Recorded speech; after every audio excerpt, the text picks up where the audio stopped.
പ്രകൃതിയെ എത്രത്തോളം മോശമാക്കാമോ അത്രത്തോളം മോശമാക്കി കഴിഞ്ഞു. അപ്പൊ അതുകൊണ്ട് തന്നെ നമ്മള് ഈ വിപരീത ദുരനുഭവങ്ങൾ വരുമ്പോൾ നമ്മൾ തന്നെ അനുഭവിക്കേണ്ടി വരും.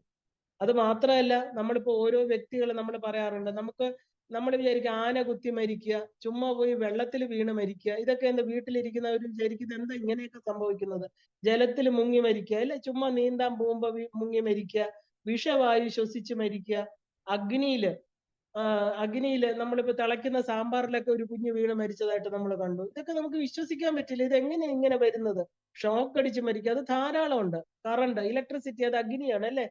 അപ്പൊ കറണ്ട് അടിച്ച് മരിക്കുക, ഇതൊക്കെ തന്നെ നമ്മള് സാധാരണ കേൾക്കാറുള്ളതാണ്. ഇതെല്ലാം നമ്മൾ പാവം, അയ്യോ ഇതെന്താണ് എന്നൊക്കെ നമ്മളിങ്ങനെ ചോദിക്കും. ഇതിന്റെ പുറകിൽ എന്താണ് സംഭവം?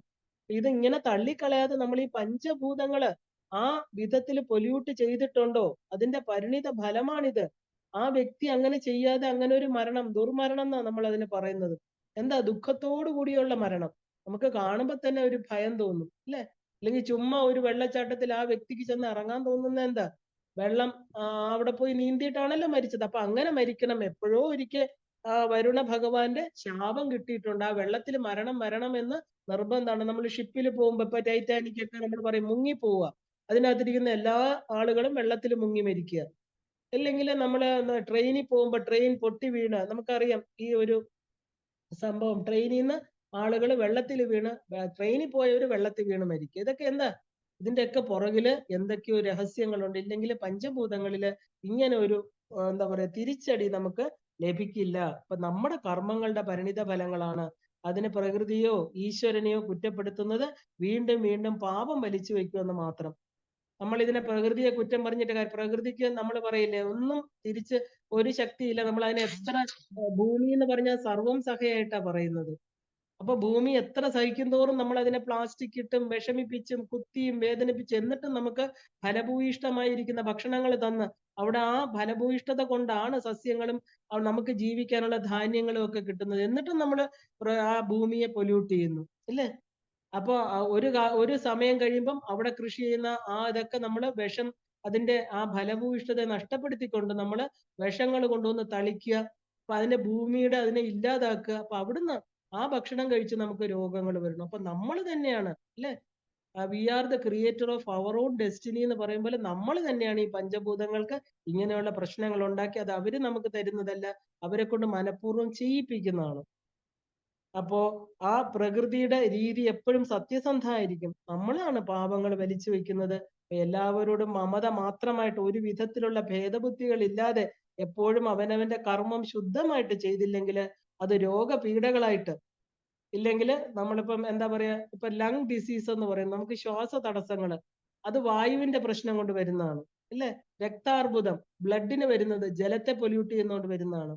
അപ്പൊ ഷുഗർ വരുന്നു, നമ്മുടെ ആ ഇൻസുലിൻ ലെവല് ആ ഒരു അവയവം ഉണ്ടാക്കുന്നില്ല. എന്താ കാര്യം? അതുകൊണ്ടാണ് നമ്മുടെ ആ ഒരു പഞ്ചസാര ലെവല് എന്താ പറയാ ആ ഒരു ഇതില് വരാത്തത്. അപ്പൊ ആ ഷുഗർ, പ്രഷർ, ത്വക്ക് രോഗങ്ങൾ എന്നീ മോഡേൺ മെഡിസിൻ പറയുന്ന പേരുകളെല്ലാം തന്നെ പണ്ട് ആയുർവേദത്തിലെ വാതപിത്ത കഫ ദോഷങ്ങളായിട്ട് ദോഷങ്ങളുടെ പട്ടികയിൽ പെടുന്നതാണ്. എന്നാ മോഡേൺ മെഡിസിൻ അങ്ങനെ പറയുന്നുള്ളൂ. ഇത്ര ദോഷങ്ങളെ നമ്മുടെ 3 ഗ്രന്ഥികളുമായിട്ട്, വിഷ്ണു ബ്രഹ്മ അഗ്നിമണ്ഡലം, സൂര്യമണ്ഡലം, സോമമണ്ഡലവുമായിട്ട് ബന്ധപ്പെട്ട 3 ദോഷങ്ങളെയാണ് വാതപിത്ത കഫം എന്ന് പറയുന്നത്, അല്ലെ? ആ ജലത്തിൽ വരുന്നത്, വായുവിൽ വരുന്നത്, ഇങ്ങനെ വരുന്ന ആ ദോഷങ്ങൾ കൊണ്ട്, അത് നമ്മൾ ഉണ്ടാക്കുന്ന ദോഷങ്ങൾ, നമ്മൾ ഉണ്ടാക്കിയ ദോഷം നമുക്ക് വരുള്ളൂ. അല്ലെങ്കിൽ 90 വയസ്സിലും പാൽക്കഞ്ഞി കുടിക്കുന്നവരുണ്ട്, അല്ലെ? പഞ്ചസാര കലക്കി കുടിക്കുന്നവരുണ്ട്, അവർക്ക് ഷുഗർ ഒന്നും ഇല്ല. എന്താ കാര്യം? അവർ പൊല്യൂട്ട് ചെയ്തിട്ടില്ല. ഈ പഞ്ചഭൂതങ്ങൾക്ക് എന്താ പറയാ അറിവും ശക്തിയും ഒന്നും ഇല്ലെന്നല്ല, എല്ലാത്തിനും തന്നെ ആ ഒരു എന്താ പറയാ കാര്യങ്ങൾ മനസ്സിലാക്കി തിരിച്ച് ആ പ്രകൃതി നമുക്ക്, നമ്മൾ പ്രകൃതിയിൽ നിന്ന് വന്നതാണെങ്കിൽ നമ്മുടെ ശക്തി അവരാണെങ്കിൽ തിരിച്ച് അവർക്കും നമുക്ക് തരാനുള്ള എല്ലാ ബാധ്യതയും ഉണ്ടില്ലേ? അതാണ് നമുക്ക് രോഗങ്ങളായിട്ട് ആ പീഡകളായിട്ട് വരുന്നത്. അങ്ങനെ പഞ്ചഭൂത ശുദ്ധി കൊണ്ട് മാത്രമേ നമുക്ക് രോഗങ്ങൾ കുറയുള്ളൂ. അതിനാണ് എല്ലാ ഉപാസനയ്ക്ക് മുമ്പിൽ നമ്മൾ പഞ്ചഭൂത ശുദ്ധി ചെയ്യുന്നത്. പഞ്ചഭൂതങ്ങള് ഭൂമി, ജലം, അഗ്നി, അതൊക്കെ എവിടെയായിരിക്കുന്നത്? മൂലാധാര, സ്വാധിഷ്ഠാന, മണിപൂരക, അനാഹത, വിശുദ്ധി ചക്രങ്ങളിൽ ഇരിക്കുക. പഞ്ചഭൂതങ്ങൾ, ആകാശം മുതലുള്ള 5 കാര്യങ്ങളും അവിടെ ഇരിക്കുക. ഈ മന്ത്രങ്ങളെല്ലാം ഈ പറയുന്ന ആധാര ചക്രങ്ങളിൽ ജപിക്കുമ്പോൾ അവിടെ ഇരിക്കുന്ന പഞ്ചഭൂതങ്ങളെല്ലാം ശുദ്ധമാകും. പഞ്ചഭൂത ശുദ്ധി ഇല്ലാതെ അതിന്റെ മുകളിൽ സഹസ്രാരത്തിൽ ഇരിക്കുന്ന ശിവനിലോട്ടൊന്നും എത്തിച്ചേരാൻ പറ്റില്ലേ? കുലപഥം എല്ലാം അടച്ചിട്ടിരിക്കുക. അല്ലെ? Road is blocked. നമ്മൾ അവിടെ ബ്ലോക്ക്ഡ് എന്നൊരു എന്താ ഒരു എഴുതി വെച്ചിരിക്കുന്ന കാണാം. അതുപോലെ മൂലാധാരത്തിൽ നിന്ന് അമ്മയ്ക്ക് പോകാൻ പറ്റില്ല. എല്ലാ പത്മങ്ങളും അടച്ചിട്ടുണ്ട്. ആ അടച്ചതൊക്കെ തുറക്കണമെങ്കിൽ എന്ത് വേണം? പഞ്ചഭൂത ശുദ്ധി ഉണ്ടായിരിക്കണം. അപ്പൊ നമ്മള് അതിനെന്താ വേണ്ടത്? നമ്മുടെ എല്ലാ ചിന്തകളും കർമ്മങ്ങളും നമ്മളെ ജന്മങ്ങളിൽ നിന്ന് ജന്മങ്ങളിലേക്ക് സഞ്ചരിക്കാൻ കാരണമാണെന്ന് മനസ്സിലാക്കിക്കൊണ്ട് നമ്മളെ നല്ലത് ചെയ്യണോ മോശം ചെയ്യണോ എന്നുള്ളത് നമ്മൾ എടുക്കേണ്ട തീരുമാനമാണ്. അത് വേറൊരാളുടെ തീരുമാനമല്ല. ആരെങ്കിലും എന്തെങ്കിലും പറഞ്ഞുകൊണ്ട് ചെയ്യേണ്ടവരല്ല നമ്മള്. നമുക്ക് സ്വയം ചിന്തിക്കാനും ഡിസിഷൻ എടുക്കാനുമുള്ള ഒരു പവർ, അല്ലെ? ആ ബുദ്ധിയും തീരുമാനമെടുക്കാനുള്ള കഴിവും നമുക്കുണ്ട്. അപ്പോ ആ അനുഭവങ്ങള് നമ്മൾ മുന്നിൽ കണ്ട് ഈ അറിവ് നേടിക്കൊണ്ട് എന്താണ് ചെയ്യേണ്ടത്? കാരണം ഈ അനുഭവം വരുമ്പം ഈ പറയുന്ന ആരും നമ്മുടെ കൂടെ അനുഭവിക്കാൻ കാണില്ല. അനുഭവം എന്ന് പറഞ്ഞാൽ എന്താ? അവനവനെ ബേസ് ചെയ്തതാണ്, അല്ലെ? ദുരനുഭവങ്ങള് നമ്മൾ ബാക്കിയുള്ളവരോട് പറഞ്ഞ് കരഞ്ഞിട്ട് കാര്യമില്ല. കാരണം ഈ അനുഭവം വന്ന ആള് തന്നെ ഇത് സഹിച്ചു തീരണം. എന്താ ആൾക്ക് ആ അനുഭവം വരാൻ കാരണം? അവനവൻ ചിന്തിക്കണം. അപ്പൊ ഇനിയെങ്കിലും ഇത് മനസ്സിലാക്കി ആ അനുഭവങ്ങൾ വരാതെ നമ്മൾ തന്നെയാണ് അനുഭവിക്കേണ്ടതെന്ന് കണ്ട് നമ്മൾ എന്ത് വേണം? അതിൽ നിന്ന് നമ്മൾ ഇനി പ്രകൃതിക്ക് ഈ പറയുന്ന എല്ലാത്തിനും ശാന്തി ഉണ്ടാവട്ടെ. ഞാൻ എന്തെങ്കിലും തെറ്റുകുറ്റങ്ങൾ ചെയ്തിട്ടുണ്ടെങ്കിൽ ക്ഷമിക്കണേ അമ്മ. പഞ്ചഭൂതമായിരിക്കണം അമ്മയെ ചുമ്മാ ഒരു ത്രിപുര സുന്ദരിയായിട്ട്, അല്ലെ, സർവാഭരണ വിഭൂഷിതയായിരിക്കുന്ന എവിടെയോ ഇരിക്കുന്ന ഒരു ദേവിയായിട്ട് കാണരുത്. അമ്മ പ്രകൃതി സ്വരൂപിണിയാണ്. അമ്മയുടെ പഞ്ചഭൂതങ്ങള് 36 തത്വങ്ങള്, ഇല്ലേ, ഇതെല്ലാം ചേർന്നതാണ് അമ്മ എന്ന് ഇപ്പൊ നമ്മൾ അറിയണം. ക്ഷമാപണ സ്തോത്രത്തിൽ നമ്മൾ പറയണം അത്. അമ്മ ഇപ്പോഴാണ് ഞാൻ അറിഞ്ഞത്, അല്ലെ? അപ്പൊ നമ്മളെ മക്കളൊക്കെ മോശങ്ങളാവാം, ഇല്ലേ? കുപുത്രോ ജായതേ കുമാതാന ഭവതി. മക്കളൊക്കെ മോശമാവാം, പക്ഷെ അമ്മയ്ക്ക് ഒരിക്കലും മോശമാവാൻ പറ്റില്ല. അമ്മ എന്നോട് ക്ഷമിക്കണേ എന്ന് എന്തുകൊണ്ട് മക്കൾക്ക് അമ്മയോട് പറഞ്ഞുകൂടാ? തീർച്ചയായിട്ടും പറയണം. അപ്പൊ ഇല്ലെങ്കിൽ അനുഭവങ്ങൾ നമ്മൾ തന്നെ അനുഭവിച്ച് തീർക്കേണ്ടി വരും. നമുക്ക് ഉദാഹരണമായിട്ട് അഗ്നിയെ നോക്കുകയാണെങ്കിൽ ഒരു വിളക്കിലെ തിരിയാണ്, അല്ലെ? ആ തിരി, വിളക്കെന്ന് പറയുന്ന നമ്മുടെ ശരീരത്തിൽ ആത്മാവ്, അല്ലെ, അത് സദാ കത്തി ജ്വലിച്ചുകൊണ്ടിരിക്കുകയാണ്. അതിൽ നെയ്യാണ് നമ്മൾ സദാ ഒഴിക്കുന്നെങ്കിൽ നല്ല ഒരു മണം ഉണ്ടാവും. അല്ല ദുർഗന്ധം ഉണ്ടാക്കുന്ന എണ്ണകളാണെങ്കിൽ എന്ത് ചെയ്യും? അത് കരി പിടിച്ച് ദുർഗന്ധം പടർത്തി കുറച്ച് കഴിയുമ്പോൾ അത് അണഞ്ഞു പോകും, ഇല്ലേ? ഇനി ജലം ഒഴിച്ചാലോ? ജലമാണ് അതിൽ ഒഴിക്കണമെങ്കിലോ വിളക്ക് കെട്ടുപോകും. അപ്പൊ ഇങ്ങനെ എന്തിനെ ആശ്രയിച്ച് നമ്മൾ അതിൽ എന്താണ് ഒഴിക്കുന്നുള്ളതിനെ ആശ്രയിച്ചാണ് നമ്മൾ അത് എന്താ പറയാ നന്നായിട്ട് കത്തുന്നോ കത്തുന്നില്ലയോ എന്ന് നോക്കേണ്ടത്. അപ്പോ നമ്മുടെ ത്രികരണങ്ങളായിരിക്കുന്ന ശരീരം, വാക്ക്, പ്രവൃത്തി, ഇതുകൊണ്ട് ചെയ്യുന്നതാണ് നമ്മുടെ ജീവിതയാത്രയിലെ വഴികാട്ടി എന്ന് പറയുന്നത്. നമ്മൾ പ്രകൃതിയുമായിട്ട് ഇണങ്ങി ആ ഒരു തന്നതിനൊക്കെ നന്ദിപൂർവ്വം തപസ്സൊക്കെ ചെയ്ത ഒരു ധാർമ്മിക ജീവിതം, ഇവയെല്ലാമാണ് നമ്മുടെ ഒരു എന്താ പറയാ ബെനിഫാക്ടേഴ്സ്. നമ്മളെ എന്താ പറയാ അതിന് നമുക്ക് ഒരു പ്രയോജനം, ഈ മനുഷ്യ ശരീരം കിട്ടിയതിനെ പ്രയോജനപ്പെടുത്തിക്കൊണ്ട് ഈ സത്യത്തെ അറിയാൻ നമ്മളെ സഹായിക്കുന്നത്. ഇല്ലെങ്കിൽ നമ്മൾ എന്താണ്? നമ്മൾ ലൂസേഴ്സ് ആയി പോവും. ശരീരം കിട്ടിയിട്ടും നമുക്കൊന്നും നേടാൻ പറ്റാത്തവരായി തിരിച്ചു മടങ്ങേണ്ടി വരും. അതും നമ്മൾ ആ തീരുമാനം എടുക്കേണ്ടതില്ലേ? ഏറ്റവും പ്രധാനം എന്താ? Purification of mind, thought and action. അപ്പൊ ത്രികരണ ശുദ്ധി, മനസ്സിനെ ശുദ്ധമാക്കണം, ആ ചിന്തകളെ ശുദ്ധമാക്കണം. അതുകൊണ്ട് അതിൽ നിന്ന് വരുന്ന പ്രവൃത്തി, മനസ്സിൽ നിന്ന് ചിന്തകളിൽ നിന്ന് പ്രവൃത്തി വരുന്നു, അല്ലെ? അപ്പൊ അതിനെ ശുദ്ധമാക്കി നമ്മൾ വെക്കണം. നമ്മുടെ മനസ്സ് ശുദ്ധമായാൽ മാത്രമേ നമുക്ക് ഈ പറയുന്നതൊക്കെ മനസ്സിലാകാൻ പോലും പറ്റുള്ളൂ. കാരണം ഇല്ലെങ്കിൽ ഈ പറയുന്നതൊക്കെ തെറ്റാണെന്ന് നമുക്ക് തോന്നും. അപ്പോ ആ മനസ്സിലാക്കാനും ഉൾക്കൊള്ളാനും അനുഷ്ഠാനമാക്കാനും നമുക്ക് സാധിക്കണം.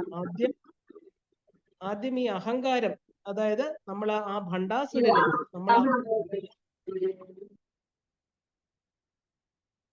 അപ്പൊ ഈ ശരീരത്തിൽ ഇരിക്കുന്ന ഭണ്ഡൻ, അതിനെയാണ് നമ്മൾ ഈഗോ എന്ന് പറയുന്നത്, അല്ലെ? ആ ഭണ്ഡാസുരനെ വെളിയിൽ അയച്ച് ആ ജഗദംബികയെ, അമ്മയെ മനസ്സാകുന്ന ചിന്താമണി ഗ്രഹത്തിൽ ആദ്യം പ്രതിഷ്ഠിക്കണം, അല്ലെ?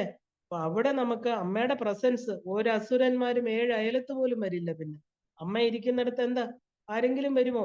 ദുഷ്ടശക്തികളൊന്നും അവിടെ പ്രവേശിക്കുക പോലും ഇല്ല. മോശം ചിന്തകളെല്ലാം നമ്മുടെ അസുരന്മാരാണ്, ഇല്ലേ? അപ്പൊ അമ്മയെ അവിടെ പ്രതിഷ്ഠിച്ചു കഴിഞ്ഞാൽ അവര് വരാൻ ഭയക്കും, അവര് വരില്ല. അപ്പോ ആ ഛാന്തോഗ്യ ഉപനിഷത്ത് ഒരു കഥയിലൂടെയാണ് തുടങ്ങുന്നത്. ഇത്രയും ഇതിന്റെ ആമുഖമായിട്ട് പറയാൻ കാരണം ഇതിന് പ്രപഞ്ച ശക്തികളും മനുഷ്യരുമായിട്ടുള്ള ബന്ധമാണ് പറയുന്നത്. കാരണം എങ്ങനെയാണ് ഒരു ജീവൻ പ്രവേശിക്കുന്നത്, എങ്ങനെയാണ് ഒരു എന്താ പറയാ ഒരു മനുഷ്യ ശരീരമല്ല എന്ത് ശരീരമാണെങ്കിലും എടുക്കുന്നത്, പ്രപഞ്ചത്തിൽ എങ്ങനെ ഒരു ജീവൻ വന്നു ചേരുന്നു. ഇത് പ്രസിദ്ധമായിരിക്കുന്ന ശ്വേതകേതു, അല്ലെ? നമ്മൾ കേട്ടിട്ടുണ്ട്. ഈ 2 കൊച്ചു കുട്ടികളാണ് നമുക്ക് എപ്പോഴും നമ്മുടെ ശാസ്ത്രങ്ങളിലൊക്കെ നമുക്ക് പ്രധാനമായിട്ട്. ഒന്ന് ശ്വേതകേതുവാണ്, കഠോപനിഷത്തിലെ നചികേതസ്, അല്ലെ? പിന്നെ ധ്രുവൻ, ഇവരൊക്കെ നമുക്ക് കൊച്ചു കുട്ടികളാണെങ്കിൽ പോലും പ്രഹ്ലാദൻ, ഇവരെല്ലാം നമുക്ക് ഒരുപാട് ഒരുപാട് വലിയ ഉപനിഷത്തുകൾ തന്നെ അവരുടെ പേരിൽ വന്നിട്ടുണ്ട്. കാരണം അവർ അത്രയും ബോധമുള്ള, അല്ലെ, അവര് എന്താ പറയാ, അവര് ആ ശാസ്ത്രങ്ങൾ പഠിച്ചിട്ട് അവര് ചോദിക്കുന്ന ചോദ്യങ്ങളിലൂടെ നമുക്ക് ഇത്രയും ജന്മങ്ങൾ കഴിഞ്ഞിട്ട് മനസ്സിലാക്കാത്ത രഹസ്യങ്ങളെല്ലാം അവരുടെ ചോദ്യങ്ങൾക്ക് ഉത്തരങ്ങളായിട്ട് നമ്മൾ ഇന്ന് നമ്മുടെ ജീവിതത്തില് പഠിക്കണു. കാരണം എന്താ, നമുക്ക് തപസ് ചെയ്യാനോ ഉപാസനയ്ക്കോ ഒന്നും ഇതുവരെ സമയം കിട്ടിയിട്ടില്ല. അവര് ജീവിതം അതിനുവേണ്ടി ഒഴിഞ്ഞു വെച്ച് അവരിത് മനസ്സിലാക്കി പ്രപഞ്ച നന്മയ്ക്ക് വേണ്ടിയിട്ട് തന്നു.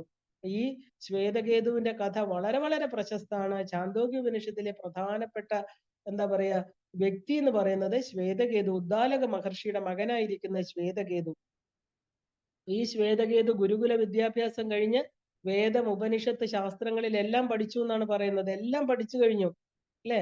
ആ ബാല്യത്തിൽ തന്നെ എല്ലാം പഠിച്ച് ശാസ്ത്രങ്ങൾ അഭ്യസിച്ചു. അപ്പോ എല്ലാ വിദ്യകളും താൻ സ്വായത്തമാക്കി തന്നെ തോൽപ്പിക്കാൻ ആരുമില്ല എന്ന ഒരു അഹങ്കാരം ശ്വേതകേതുവിന്റെ ഉള്ളില് പ്രബലമായിട്ട് വന്നു. കൊച്ചുകുട്ടിയാണല്ലേ, ചെറുപ്പക്കാരൻ, 10-16 വയസ്സ്. ഈ ശാസ്ത്രങ്ങളൊക്കെ ഈ ചെറിയ വയസ്സിൽ തന്നെ എല്ലാം പഠിച്ചു, ഇല്ലേ? അതെല്ലാം സ്വായത്തം അറിയാതെ തന്നെ ജ്ഞാനത്തിന്റെ ബലത്തിൽ ഒരു അഹങ്കാരം ഉണ്ടാവും, ഇതെല്ലാം എനിക്ക് അറിയാം എന്ന്. അപ്പൊ അങ്ങനെ ഇദ്ദേഹം എന്ത് ചെയ്തു? പണ്ഡിത സദസ്സുകൾ സംഘടിപ്പിക്കുക, അവിടെ ചെന്ന് ചോദ്യോത്തര വേളകൾ സംഘടിപ്പിച്ച് മറ്റുള്ളവരെയൊക്കെ തോൽപ്പിച്ച്, അതിലൊരു പ്രത്യേക സന്തോഷം. വലിയ പണ്ഡിതനെന്ന് അഹങ്കരിച്ചിരിക്കുന്നവരെയൊക്കെ തോൽപ്പിച്ച്, ചെറിയ കുട്ടി വന്ന് തോൽപ്പിക്കണു, അതുപോലെ തോൽപ്പിച്ചിട്ട് പണ്ഡിതൻ എന്നുള്ള പട്ടം വാങ്ങി ഒരു ജൈത്ര യാത്ര പോലെ സഞ്ചരിക്കുന്ന ഒരു സമയമായിരുന്നത്. അപ്പോ നമുക്കറിയാം ഉദ്ദണ്ഡ ശാസ്ത്രികളില്ലേ, കാക്കശ്ശേരി ഭട്ടതിരി. അപ്പൊ ആ കൊച്ചുകുട്ടിയാണ് കാക്കശ്ശേരി. ആ വന്ന ഉദ്ദണ്ഡ ശാസ്ത്രികൾ ഇടയ്ക്കിടയ്ക്ക് കേരളത്തിൽ വന്ന് ഇവിടെയുള്ള എല്ലാവരെയും തോൽപ്പിച്ച് അനേക സമ്മാനങ്ങളുമായിട്ട് അഹങ്കരിച്ച് തിരിച്ചു പോകും. അങ്ങേരെ തോൽപ്പിക്കാൻ ആരുമില്ലെന്നാ വിചാരിച്ചത്. അപ്പൊ ഇവിടുത്തെ നമ്പൂതിരി സമൂഹം ബാലാമന്ത്രം ജപിച്ച് ഓരോ അരി കൊടുത്ത് ഒരു അമ്മയെ അതിനുവേണ്ടി മാറ്റിയിരുത്തി ഗർഭം ധരിച്ചപ്പോ മുതൽ ബാലാമന്ത്രത്തിന്റെ ശക്തി കൊണ്ട് ആ ഒരു തേജസ്വിയായിട്ട് ഒരു കുഞ്ഞ്, ആ കുഞ്ഞാണ് കാക്കശ്ശേരി ഭട്ടതിരി എന്ന് അറിയുന്നത്. ഒരുപാട് കഥകൾ നമ്മൾ കേട്ടിട്ടുണ്ട്, അല്ലേ? ആ കുഞ്ഞിന് കൊച്ചുകുട്ടിയാണ് വന്ന് ആ പണ്ഡിത സദസ്സിൽ വന്ന് ഉദ്ദണ്ഡ ശാസ്ത്രികളെ വെല്ലുവിളിച്ച് ആപതിക്കും കരണീയം എന്ന് ചോദിച്ചപ്പോ ഒറ്റ ഒറ്റ ഉത്തരം, ഉടനെ ഉത്തരം കൊടുത്തു, അല്ലെ? സ്മരണീയം ചരണയുഗ്ളം അമ്പായ. അപ്പൊ ഇങ്ങനെ ഓരോ ചോദ്യത്തിനും ഉരുളയ്ക്ക് ഉപ്പേരി പോലെ പറയണമെങ്കിൽ എന്താ, വാക്സിദ്ധി വേണം, അല്ലേ? ഈ അമ്മയെ സേവിച്ചതുകൊണ്ട് എന്ത് കിട്ടും? പറഞ്ഞു ബ്രഹ്മാദീനി, ആ ബ്രഹ്മാവിഷ്ണു രുദ്രന്മാര് നമ്മുടെ കൈങ്കര്യം ചെയ്യും. കാരണം ഒരു എന്താ പറയാ കിടക്കയിലാണ്, ആ ഒരു മെത്തയിലാണ് അമ്മ ഇരിക്കുന്നത്. ബ്രഹ്മാവിഷ്ണു രുദ്ര സദാശിവന്മാരുള്ള മെത്തയിൽ ഇരിക്കുന്ന അമ്മ എന്റേതായി കഴിഞ്ഞാൽ ആ പാദങ്ങളിൽ സേവിച്ചാൽ ഈ പറയുന്നവരെല്ലാം തന്നെ നമ്മളെ സേവിക്കും. ഇങ്ങനെ ഉത്തരം പറയാനുള്ള ആ ഒരു ആർജവം ആ കുഞ്ഞിനുണ്ടായി. അതുപോലെ ഈ ശ്വേതകേതു എന്ത് ചെയ്തു? എല്ലാം എനിക്ക് ഉത്തരം പറയാൻ പറ്റും എന്ന് പറഞ്ഞ ഒരു പണ്ഡിതന്റെ പട്ടവും മേടിച്ച് ഇങ്ങനെ ഓരോ രാജ്യങ്ങൾ തോറും പോയി ആ സഞ്ചരിക്കുന്ന ഒരു സമയം. അങ്ങനെ ഒരു യാത്രയില് വളരെ പണ്ഡിതനായിരിക്കുന്ന ഒരു രാജാവ്, അദ്ദേഹം വളരെ വിനയാന്വിതനായിരുന്നു. ആ രാജാവിന്റെ രാജധാനിയില് ശ്വേതകേതു എത്തിച്ചേർന്നു. അദ്ദേഹം വളരെ പണ്ഡിതനും ആ പാണ്ഡിത്യം കൊണ്ടുള്ള വിനയവും അദ്ദേഹത്തിനുണ്ടായിരുന്നു. രാജാവിന് ശ്വേതകേതുവിനെ കണ്ടപ്പോ തന്നെ മനസ്സിലായി, നല്ല അറിവുള്ള കുട്ടിയാണ്, പക്ഷെ എവിടെയോ എന്തോ ഒരു ചെറിയ കുറവുണ്ട്. അത് ഈ പറയുന്ന അഹങ്കാരമാണെന്ന് അദ്ദേഹത്തിന് മനസ്സിലായി. പക്ഷെ അദ്ദേഹം ഒന്നും പറഞ്ഞില്ല. കുട്ടിയെ വളരെ സന്തോഷത്തോടു കൂടി സ്വീകരിച്ചിരുത്തി. അപ്പോ അദ്ദേഹം പറഞ്ഞു ഞാൻ ഇന്ന കാര്യത്തിനാണ് രാജാവെ വന്നിരിക്കുന്നത്, നിങ്ങളുടെ പണ്ഡിത സദസ്സിലുള്ളവരെയൊക്കെ വിളിക്കൂ, നിങ്ങളും അതിൽ പങ്കെടുക്കൂ, എനിക്ക് കുറച്ച് ചോദ്യങ്ങൾ, നിങ്ങൾക്ക് എന്ത് ചോദ്യങ്ങളും എന്നോട് ചോദിക്കാം, ആ ചോദ്യങ്ങൾക്കെല്ലാം ഉത്തരം ഞാൻ പറഞ്ഞ നിങ്ങൾ പണ്ഡിതൻ എന്ന് പറയുന്ന പട്ടം തന്ന് എന്നെ ആദരിക്കണം, ഇല്ലെങ്കിൽ നിങ്ങൾ തോൽവി സമ്മതിക്കണം. രാജാവ് സമ്മതിച്ചു. പണ്ഡിത സദസ്സ് വിളിച്ചുകൂട്ടി. അങ്ങനെ രാജാവ് പറഞ്ഞു, എന്റെ പണ്ഡിത സദസ്സിൽ ഇരിക്കുന്നവരെക്കാളും എനിക്കാണ് 5 ചോദ്യങ്ങൾ നിങ്ങളോട് ചോദിക്കാനുള്ളത്. ഞാൻ വളരെ വിനയപൂർവ്വം, അങ്ങ് എന്റെ ഗസ്റ്റ് ആണില്ല, എന്റെ അതിഥിയാണ്, അങ്ങക്ക് എല്ലാം തന്നുകൊണ്ട് ഞാൻ പറയുന്നു, ഞാൻ വെറും ഒരു 5 ചോദ്യമാണ് എനിക്ക് ചോദിക്കാനുള്ളത്. അത് ജനന മരണവുമായിട്ട് ബന്ധപ്പെട്ട 5 ചോദ്യങ്ങളാണ്. അല്ലയോ ശ്വേതകേതു, അങ്ങ് ഉയർന്ന പണ്ഡിതനല്ലേ? അതുകൊണ്ട് അങ്ങ് എനിക്കിതിന് ഉത്തരം പറഞ്ഞു തന്നാലും. കാരണം ഇത് എനിക്ക് അറിയില്ല എന്നോ അറിയാമെന്നോ അദ്ദേഹം പറഞ്ഞില്ല. നമ്മളൊരു ചോദ്യം ചോദിക്കുമ്പോൾ ഉത്തരം അറിഞ്ഞുകൂടാത്ത ചോദ്യം നമ്മൾ ചോദിക്കാറില്ല, അല്ലെ? ഉത്തരം അറിയാമെങ്കിൽ മാത്രമേ ചോദിക്കൂ, ഇല്ലെങ്കിൽ അവർക്ക് ഉത്തരം അറിഞ്ഞൂടെങ്കിൽ നമ്മൾ തിരിച്ച് ഉത്തരം പറയണ്ടേ? അതുകൊണ്ട് രാജാവിന് ഉത്തരം അറിയാന്നുള്ളത് ഷുവറാണ്. അദ്ദേഹം പറഞ്ഞു, ഈ 5 ചോദ്യങ്ങൾക്ക് ഉത്തരം പറയണം, അതുകൊണ്ട് എന്റെ ചോദ്യം അങ്ങ് ശ്രദ്ധിച്ചാലും. ആദ്യത്തെ ചോദ്യം എന്താണ്? ഈ പ്രപഞ്ചത്തിൽ വന്നിരിക്കുന്ന എല്ലാറ്റിനും മരണമുണ്ട്, ഉറപ്പാണ് അല്ലേ? ജാതസ്യഹി ധ്രുവോ മൃത്യുഹു. അപ്പൊ ഉറപ്പായിട്ടും വന്നത് തിരിച്ചു പോവും എന്ന്. അപ്പോ അവരെവിടേക്കാണ് പോകുന്നത്? ഇതൊന്ന് പറഞ്ഞു തരണം. ആദ്യത്തെ ചോദ്യം. വന്നവർക്ക് മരണമുണ്ട്, ഈ മരിച്ചവരൊക്കെ എങ്ങോട്ടാണ് പോകുന്നത്? അത് എനിക്ക് മനസ്സിലാക്കാൻ പറ്റുന്നില്ല, പറഞ്ഞു തരൂ. ഇനി 2, അവർ പുനർജനിക്കുമ്പോൾ അവർ എവിടെ നിന്നാണ് വരുന്നത്? കാരണം ഇത്രയും കാലം അവർ എവിടെയായിരുന്നു? നമ്മളെ ശരീരത്തെ മാത്രമാണ് കാണുന്നത് ഇല്ലേ? ശരീരം പോയി കഴിഞ്ഞാൽ അവർ എവിടെ പോണെന്നോ, എത്ര കാലം അവർ എവിടെ ഒളിച്ചു താമസിച്ചെന്നോ അല്ലെ? തിരോധാനം എന്ന് പറഞ്ഞൊരു പരിപാടിയുണ്ട്, സൃഷ്ടി സ്ഥിതി സംഹാരം. അതിൽ തിരോധാനം, അവരെ കാണാതാവണു. എവിടെയായിരുന്നു? അവരെവിടെ എവിടെ ആകാശത്തായിരുന്നോ, ജലത്തിലായിരുന്നോ, ഇല്ലെങ്കിൽ ഇതിന് വേറെ എവിടെയെങ്കിലും സ്ഥലങ്ങളുണ്ടോ? അത് എവിടെയായിരുന്നു? എവിടെ നിന്നാണ് അവര് വരുന്നത്? അത്രയും കാലം അവിടെ എവിടെയായിരുന്നു? ഇതെനിക്ക് പറഞ്ഞു തരണം. 2ാമത്തെ ചോദ്യം. 3ാമത്തെ ചോദ്യം, ഈ ആത്മാവ് പോകുന്ന വഴി അതെനിക്ക് പറഞ്ഞു തരണം. കാരണം ദേവയാനം പിതൃയാനം എന്നൊക്കെ കേട്ടിട്ടുണ്ട് ഇല്ലേ? ആ ഒരു ചന്ദ്രന്റെ വഴി, സൂര്യന്റെ വഴി എന്നൊക്കെ ഞാൻ കേട്ടിട്ടുണ്ട് അല്ലെ? ധൂമ്ര വഴി, അത് ഇരുട്ടിന്റെ വഴി, ഇല്ലെങ്കിൽ പുകയുടെ വഴി, ഇല്ലെങ്കിൽ പ്രകാശമാനമായിരിക്കുന്ന വഴി എന്നൊക്കെ ഞാൻ കേട്ടിട്ടുണ്ട്. എന്താണ് ഈ വഴി? ഏത് വഴികളിൽ കൂടെയൊക്കെയാണ് ഈ ആത്മാവ് പോണത്? അതെനിക്കറിയില്ല, അത് പറഞ്ഞു തരണം.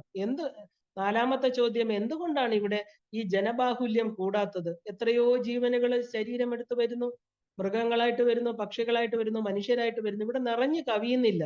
ഒരു ഇക്വിലിബ്രിയം ആ ഒരു പ്രകൃതി മെയിൻറ്റെയിൻ ചെയ്യുന്നുണ്ട്. ഇതെങ്ങനെയാണ്? എങ്ങനെയാണ് ഈ വരുന്ന ഒന്നും ഇങ്ങനെ ക്രൗഡഡ് ആവാതെ വരുന്നവര് പോകുന്നു, പുതിയവര് വരുന്നു ഇല്ലേ? കാരണം പുതിയതായിട്ടൊന്നും ഉണ്ടാകുന്നില്ല എന്നാണ് ഇവിടെ പറയുന്നത്. അപ്പൊ വരുന്നവരും വരുന്നവരും ഒരു കാലം ഇവിടെ പെർമനന്റ് അല്ലാതെ നിൽക്കുന്ന പോകുന്നത് കൊണ്ടാണ് ഇവിടെ ഇക്വിലിബ്രിയം മെയിൻറ്റെയിൻ ചെയ്യുന്നത്. ഇത് എങ്ങനെ പ്രകൃതി സാധിച്ചെടുക്കുന്നു? കാരണം ഇത് ഇത്രയും വയസ്സായി, അവർ പോവേണ്ടതായി എന്നൊക്കെ എങ്ങനെയാ അറിയുന്നത്? ഇത് ആരാ അറിയുന്നത്?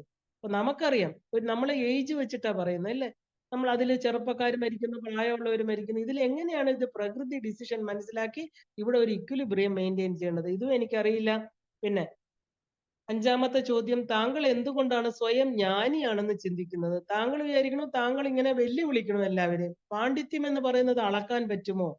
ഈ ജ്ഞാനം എന്താണ്? ഈ അറിവ് എന്താണ്? ഒരാളുടെ അടുത്ത് 10 പേരുടെ അടുത്ത് നമ്മൾ വാഗ്വാദം ചെയ്തത് കൊണ്ടോ, ഞാൻ പണ്ഡിതനാണെന്ന് പ്രഖ്യാപിച്ചത് കൊണ്ടോ എനിക്ക് സ്വയം ജ്ഞാനിയാണെന്ന് അറിയാമോ? എന്ത് ജ്ഞാനം കൊണ്ടാണ് ഈ പറയുന്നത്? ഒന്നും നമ്മളെ ബന്ധിക്കാതെ നമുക്ക് വേറൊരാളിന്റെ മുമ്പിൽ തെളിയിക്കേണ്ടതല്ല നമ്മുടെ അറിവുകളോ ജ്ഞാനങ്ങളോ. പക്ഷെ അങ്ങ് പറയുന്നു അങ്ങ് ജ്ഞാനിയാണ്, പണ്ഡിതനാണ്, അങ്ങക്ക് ഈ ഒരു എന്താ പറയാ പണ്ഡിത സദസ്സിനെ തോപ്പിച്ചു കഴിഞ്ഞാൽ ആ പണ്ഡിതൻ എന്നുള്ള പട്ടം തരണം. ആ പട്ടമാണോ? ആ പട്ടം കൊണ്ട് എന്താണ് അങ്ങ് ഉദ്ദേശിക്കുന്നത്? എന്താണ് ജ്ഞാനത്തിന്റെ ആ ഒരു എന്താ പറയാ ലക്ഷ്യം? അതും എനിക്ക് പറഞ്ഞു തരണം. അങ്ങനെ പ്രധാനപ്പെട്ട ആ ശ്വേതകേതു എന്താ പറയാ കറക്കുന്ന 5 ചോദ്യങ്ങളാണ് രാജാവ് ചോദിച്ചത്. വെറും 5 ചോദ്യങ്ങൾ. ഇത് കേട്ട ശ്വേതകേതു എന്ത് ചെയ്തു?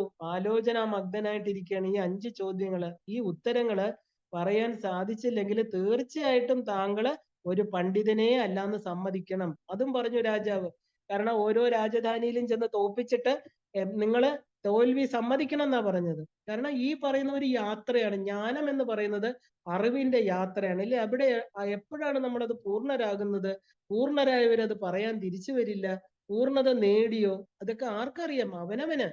ആ ഈശ്വരന് മാത്രമേ, നമ്മുടെ ഉള്ളിലിരിക്കുന്ന ഭഗവാന് മാത്രമേ അറിയൂ നമ്മൾ പൂർണ്ണമാണോ അപൂർണമാണോ, ഇല്ലെങ്കിൽ അതിൽ 40%, 30%, 90%, ഇതൊന്നും നമുക്ക് പറയാൻ പറ്റില്ല. അപ്പൊ അങ്ങ് പറയുന്നു ആ തോൽവി സമ്മതിക്കണം എന്ന്. അങ്ങ് ഇപ്പൊ ഈ 5 ചോദ്യങ്ങൾക്ക് ഉത്തരം പറഞ്ഞില്ലെങ്കിൽ എന്താ? അങ്ങ് തീർച്ചയായിട്ടും തോൽവി സമ്മതിച്ചേ പറ്റുള്ളൂ. താങ്കൾക്ക് ഈ പ്രപഞ്ചത്തിലെ ആ 5 ആഹൂതികള് എന്താണെന്ന് പറയാമോ? കാരണം ആ ആഹൂതികളെ കുറിച്ചാണ് ഈ പറഞ്ഞത്. അതായത് ആ ഒരു 5 ഒബ്ലേഷൻസ്. നമ്മൾ ആഹൂതി എന്ന് പറഞ്ഞാൽ ഹോമകുണ്ടത്തിലിടുന്ന 5 കാര്യങ്ങൾ, 5 സാധനങ്ങൾ, 5 സമിത്തുകൾ. അത് എന്താണ്? ആ ഒരു ഏത് ദ്രാവകം ഹോമിക്കുമ്പോഴാണ് അത് മനുഷ്യജന്മമായിട്ട് തീരുന്നത്?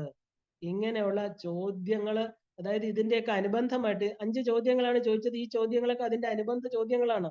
കാരണം 5 5 ആഹൂതികൾ എന്താണ്?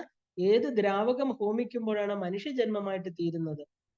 ശ്വേതകേതു വളരെയധികം പരിഭ്രമിച്ചു, ലജ്ജിച്ച് തല താഴ്ത്തി. കാരണം ഇവ ഒന്നിന്റെയും ഉത്തരം ശ്വേതകേതുവിന് വ്യക്തമായിട്ട് പറയാൻ സാധിക്കുന്നില്ലായിരുന്നു അല്ലെ? ശാസ്ത്രങ്ങളും വേദങ്ങളും ഒക്കെ പഠിച്ചു, എല്ലാം പഠിച്ച് എല്ലാം മനസ്സിലാക്കിയ ശ്വേതകേതുവിന് ഒന്നിന്റെയും ഉത്തരം പറയാൻ സാധിച്ചില്ല. നിശബ്ദനായി എന്താ പറയാ, ശ്വേതകേതു ഇരുന്നു. പറഞ്ഞു എനിക്ക് കുറച്ച് സമയം വേണമെന്ന് രാജാവിനോട് പറഞ്ഞു.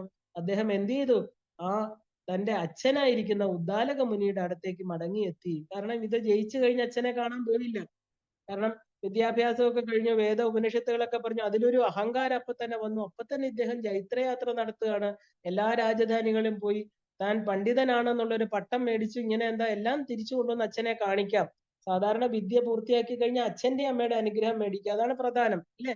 ഈശ്വരന് തുല്യമായിരിക്കുന്ന അച്ഛനമ്മമാരെ വണങ്ങി ഈശ്വരന്റെ അനുഗ്രഹം മേടിക്കുക. ഇദ്ദേഹം അതല്ല ചെയ്തത്. പക്ഷെ ഇവിടെ എന്ത് പറ്റി? ഈ 5 ചോദ്യങ്ങൾക്കും ഇദ്ദേഹത്തിന് ഉത്തരം പറയാതെ എന്താ പറയാ, ചെന്ന് അച്ഛന്റെ അടുത്ത് ചെന്നു. അപ്പൊ ദൂരെ നിന്ന് തന്നെ ശ്വേതകേതുവിനെ കണ്ടപ്പോ ഉദ്ദാലകന് മനസ്സിലായി, ആ പഠിച്ച് അറിവില് ജ്വലിച്ചു കൊണ്ടിരുന്ന മുഖം ഇപ്പൊ എന്തോ ഒരു ചെറിയ വിഷമം കൊണ്ട് തലതാഴ്ത്തിയാണ് ശ്വേതകേതു വരുന്നത്. അപ്പൊ ചോദിച്ചു, അച്ഛ, മകന്റെ അടുത്ത് ചോദിക്കണം, എന്താണ് മകനെ, എന്ത് പറ്റി? നീ വിദ്യാഭ്യാസമൊക്കെ കഴിഞ്ഞു, എത്രയോ കാലമായി, നിന്നെ കണ്ടില്ലല്ലോ, ഇപ്പൊ നീ എന്താ ഇങ്ങനെ വിഷമിച്ച് വന്നിരിക്കുന്നത്? അപ്പോ ശ്വേതകേതു കാര്യങ്ങളൊക്കെ പറഞ്ഞു. തനിക്ക് ഒരുപാട് പട്ടങ്ങളൊക്കെ കിട്ടി, പക്ഷെ ഇങ്ങനെ ഒരു രാജ്യത്തെ രാജാവ് എന്നോട് 5 ചോദ്യങ്ങൾ ചോദിച്ചിരിക്കുകയാണ്. അതുകൊണ്ട് എനിക്ക് വ്യക്തമായിട്ട് ഉത്തരം പറയാൻ സാധിക്കുന്നില്ല. അച്ഛൻ എന്നെ സഹായിക്കണം. അച്ഛനോട് പറഞ്ഞു ഈ 5 ചോദ്യങ്ങള്. ഉദ്ദാലക മഹർഷി ഒന്നും മിണ്ടിയില്ല. കാരണം അദ്ദേഹത്തിനും ഇതിന്റെ ഉത്തരം പറയാൻ സാധിച്ചില്ല എന്നുള്ളതാണ്. അദ്ദേഹം പറഞ്ഞു, നമുക്കൊരു കാര്യം ചെയ്യാം, ഇത് ചോദിച്ച രാജാവിന്റെ അടുത്തേക്ക് നമുക്ക് പോകാം എന്ന് പറഞ്ഞ് ആ ഉദ്ദാലകൻ മകനായ ശ്വേതകേതുവിനെയും കൂട്ടി രാജസന്നിധിയിലെത്തി. അവിടെ ചെന്നപ്പോ രാജാവ് വളരെ തിരക്കിലായിരുന്നു. മാത്രമല്ല കണ്ടിട്ടും കണ്ട ഭാവം നടിച്ചില്ല. കാരണം ഈ അറിവെന്ന് പറയുന്നത് വന്നുടനെ വാരിക്കോരി കൊടുക്കാനുള്ളതല്ല. നമ്മളൊരു അന്നം ഉണ്ടാക്കുന്നു ഇല്ലേ, അന്നദാനം. അവിടെ വരുന്നവർക്ക് പ്രിഫറൻസ് അനുസരിച്ച്, വിശപ്പനുസരിച്ച് നമ്മൾ വാരിക്കോരി കൊടുക്കും അല്ലെ? കാരണം എന്താ, അതിരുന്നാ കേട് വരും. അതുകൊണ്ട് അവർക്ക് നിറച്ചു കൊടുക്കണം. വന്നവർക്കെല്ലാം നമ്മൾ അതിന്റെ പ്രിഫറൻസ് തള്ളിയാലും അവരെ നമ്മൾ വഴക്ക് പറയില്ല. വിശപ്പാണ് ഇല്ലേ, അതിനാണ് നമ്മൾ കൊടുക്കുന്നത്. അതുപോലെ അല്ല ഈ ജ്ഞാനദാനം. കാരണം 5 ചോദ്യങ്ങൾ നിസ്സാര ചോദ്യങ്ങളാണോ ചോദിച്ചത്? ഈ പ്രപഞ്ചാതീതമായിരിക്കുന്ന ശക്തിയെ കുറിച്ചുള്ള 5 ചോദ്യങ്ങളാണ് ചോദിച്ചേക്കുന്നത്. അപ്പൊ അത് ചെന്ന് അച്ഛനെ വിളിച്ചുകൊണ്ട് വന്നപ്പോ തന്നെ രാജാവിന് മനസ്സിലായി, അച്ഛനും മകനും ഇതിന്റെ ഉത്തരം അറിയില്ല, അത് ചോദിക്കാനാണ് വന്നിരിക്കണമെന്ന് മനസ്സിലായി. ഇവരോട് പെട്ടെന്ന് അത് പറഞ്ഞിട്ട് കാര്യമില്ല. കാരണം പെട്ടെന്ന് പറഞ്ഞാലും മനസ്സിലാകുന്ന ഉത്തരങ്ങൾ അല്ല ഇതൊന്നും. അപ്പൊ അതുകൊണ്ട് ഇദ്ദേഹം എന്ത് ചെയ്തു? അവരെ കണ്ടിട്ട് കണ്ട ഭാവം വെച്ചില്ല, അവരവിടെ നിൽക്കട്ടെ. കാരണം ആ അഹങ്കാരം, അച്ഛനില്ല, മകനുണ്ടായിരുന്നു ഇല്ലേ? പക്ഷെ അച്ഛൻ മകനെയും കൂട്ടി വന്നപ്പോഴത്തേക്ക് രണ്ടുപേർക്കും അത് പാകപ്പെട്ടിട്ടില്ല എന്ന് രാജാവിന് മനസ്സിലായി. അദ്ദേഹം എന്ത് ചെയ്തു? ഭയങ്കര തിരക്കിലായിട്ട് തന്നെ ഇരുന്നു. ഇവരെ കണ്ടിട്ടും കണ്ട ഭാവം നടിക്കാതെ അങ്ങനെ 9 ദിവസം അവരവിടെ നിന്നു.